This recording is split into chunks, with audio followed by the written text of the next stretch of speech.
everyone, welcome back. I have a question for you. Are you in love with your stockpile? Well, let's get some coffee and let's chat.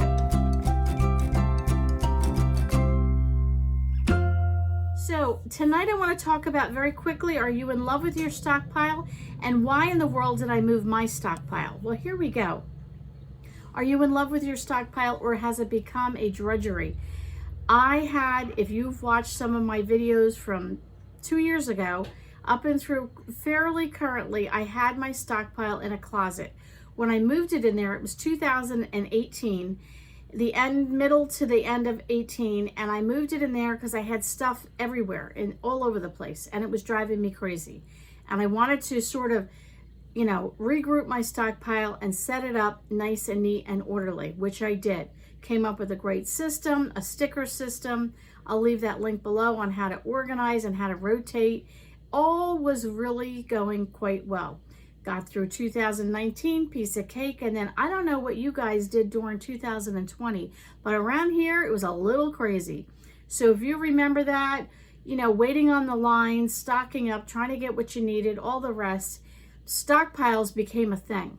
Now I already had a stockpile, but my stockpile grew by leaps and bounds because we didn't know, can we get to the store? The store's going to be open. What's going to happen? So I increased my stockpile by about 2/3. Hence, my stockpile grew to the point of it outgrew the place that I had it in. I loved my stockpile. I loved going in there and knowing I could grocery shop for my own stockpile. Then it got to the point where it was like I didn't even want to go into my stockpile because it was so overwhelming. I couldn't rotate it properly. I couldn't get to the products quick enough. I had canned my own vegetables and meats and soups and so on. During 2020, I got back into canning, and I was canning a lot of my own things. I couldn't reach them. I couldn't utilize what I had in there. I didn't know what I had. So I just decided enough was enough. I was no longer in love with my stockpile. I talk about it as if it's a person, but it is an extension of yourself.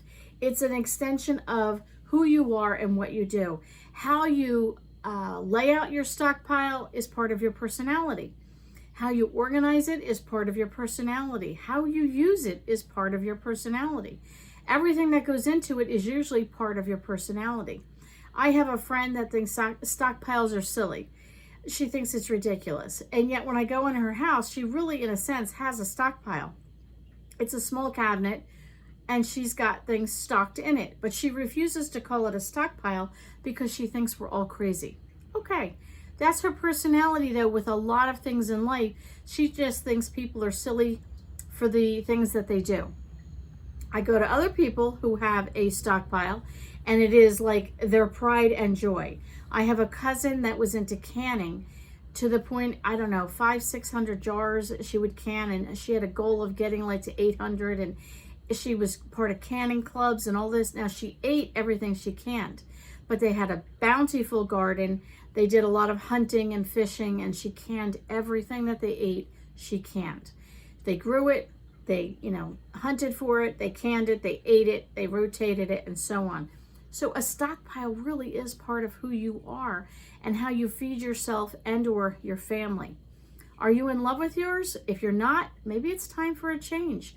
I needed to get out of the small closet I was in and move into something that would be bigger and better, or maybe just better, not necessarily bigger.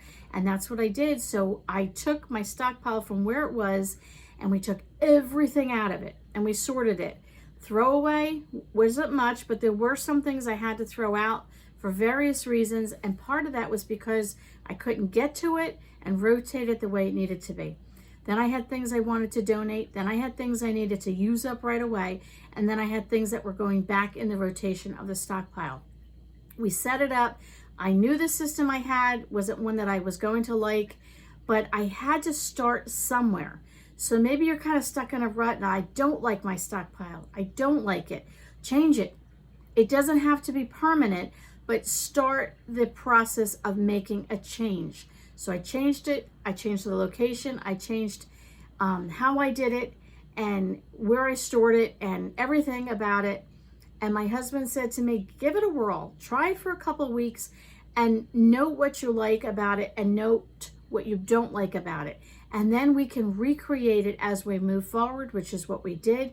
So after a couple of weeks doing it the way I was doing it, I was Pinteresting, I was Googling, I was YouTubing, I was doing all the things that I could do to find an alternative. And then one day I sort of had this thought and I said to my husband, I think this is what I want to do. I said, this is not a popular way of doing it, but I think this is what I want to do. That's what I did.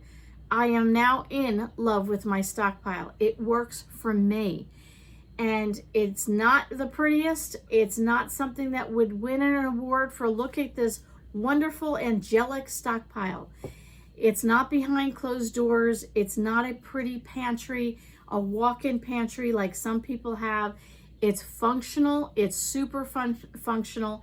It's super practical, but it works for me. I've been using it this way for about 2 months, and I haven't even had to tweak it in those 2 months.